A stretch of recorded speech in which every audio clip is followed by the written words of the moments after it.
Hello बच्चों, चलिए इस प्रश्न को देखते हैं। माइसनर प्रभाव क्या है? अतिचालक की चुंबकीय प्रवृत्ति तथा सापेक्ष चुंबकशीलता कितनी होती है? तो चलिए बच्चों, हम सर्वप्रथम इस प्रश्न की मुख्य अवधारणा पर चर्चा करते हैं। और उसके लिए बच्चों मैं यहाँ पर क्या लिख रहा हूँ? मैं यहाँ पर लिख रहा हूँ मुख्य अवधारणा। क्या लिखा बच्चों यहाँ पर? मुख्य अवधारणा। तो इस प्रश्न की मुख्य अवधारणा में हम क्या देखते हैं बच्चों कि हमारे पास कोई एक पात्र है। मैं एक पात्र ले रहा हूँ बच्चों, ये हमारे पास कोई भी एक पात्र है। इस पात्र में मैंने कोई पदार्थ भरा हुआ है। तो जब पात्र में पदार्थ भरूंगा तो उस पात्र में पदार्थ के कुछ अणु या परमाणु हमारे पास होंगे। तो ये पात्र है और इस पात्र में क्या भरा हुआ है बच्चों? पदार्थ भरा हुआ है। अब मैं क्या कर रहा हूँ, इस पात्र में जो पदार्थ है अर्थात जिस पदार्थ के जो अणु या परमाणु है, तो मैं क्या कर रहा हूँ, उन पर एक उनका तापमान जो है बहुत कम कर रहा हूँ। अर्थात मैं तापमान का मान कम कर रहा हूँ। तो मैं तापमान का मान कम करता हूँ और अधिक कम कर देता हूँ, अर्थात बहुत निम्न ताप कर देता हूँ। तो बहुत निम्न ताप करने पर ये हमारे पास जो पदार्थ है, ये पदार्थ कैसा व्यवहार करने लग जाता है? ये पदार्थ हमारे पास पूर्ण प्रतिचुंबकीय पदार्थ की तरह व्यवहार करने लग जाता है। कैसा व्यवहार करने लग जाता है? पूर्ण प्रतिचुंबकीय पदार्थ की तरह व्यवहार करता है। अर्थात ये जो पदार्थ है ये न तो चुंबक से आकर्षित होता है, अर्थात ये पदार्थ चुंबक को प्रतिकर्षित करते हैं तथा स्वयं चुंबक से प्रतिकर्षित होते हैं। तो ये पूर्ण प्रतिचुंबकीय पदार्थ की तरह व्यवहार करने लग जाते हैं। और बच्चों ऐसे पदार्थ हमारे पास क्या होते हैं? अतिचालक पदार्थ कहलाते हैं। क्या कहलाते हैं बच्चों? ऐसे पदार्थ ही हमारे पास अतिचालक पदार्थ कहलाते हैं।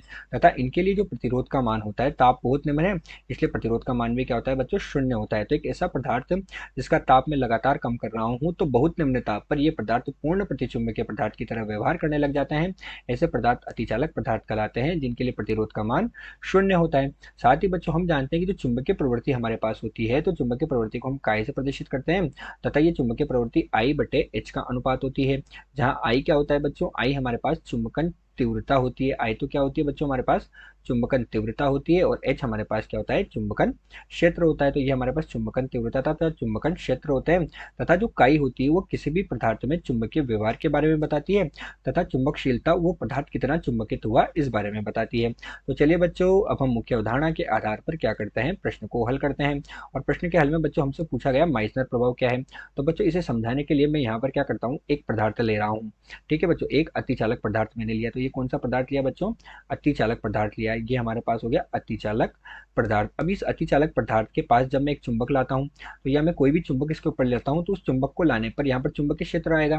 चुंबकीय क्षेत्र आने पर उससे चुंबकीय बल रेखाएं निकलेगी। तो बच्चों जो अतिचालक पदार्थ है, इस पर से चुंबकीय बल रेखाएं कुछ इस तरह से निकलती है। कैसे निकल रही है बच्चों? चित्र में देखो आप, इस तरह से चुंबकीय बल रेखाएं निकल जाती है। अर्थात ये चुंबकीय बल रेखाएं अतिचालक पदार्थ के ऊपर से निकल गई। तो कैसे हो गए बच्चों? चुंबकीय बल रेखाएं निकल रही है। तो बच्चों ये चुंबकीय बल रेखाएं चित्र के अनुसार जो होती है अतिचालक पदार्थ के अंदर से नहीं गुजरती है, ये उसके ऊपर से अर्थात दूर से निकल जाती है। तो हम क्या कहेंगे कि अतिचालक पदार्थ जो है ये चुंबकीय क्षेत्र जो है, यानी जो चुंबक जो है उसको प्रतिकर्षित कर रहा है तथा स्वयं भी चुंबक से प्रतिकर्षित हो रहा है। यही बच्चों हमारे पास क्या होता है? माइसनर प्रभाव होता है।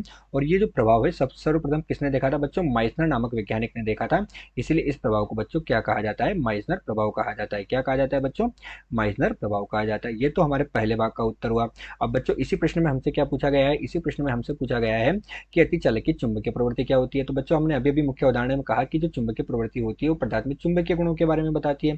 तो अतिचालक में तो कोई चुंबकीय गुण नहीं है। अत्यंत की जो चुंबकीय प्रवृत्ति होती है इकाई, उसका मान कितना होता है बच्चों?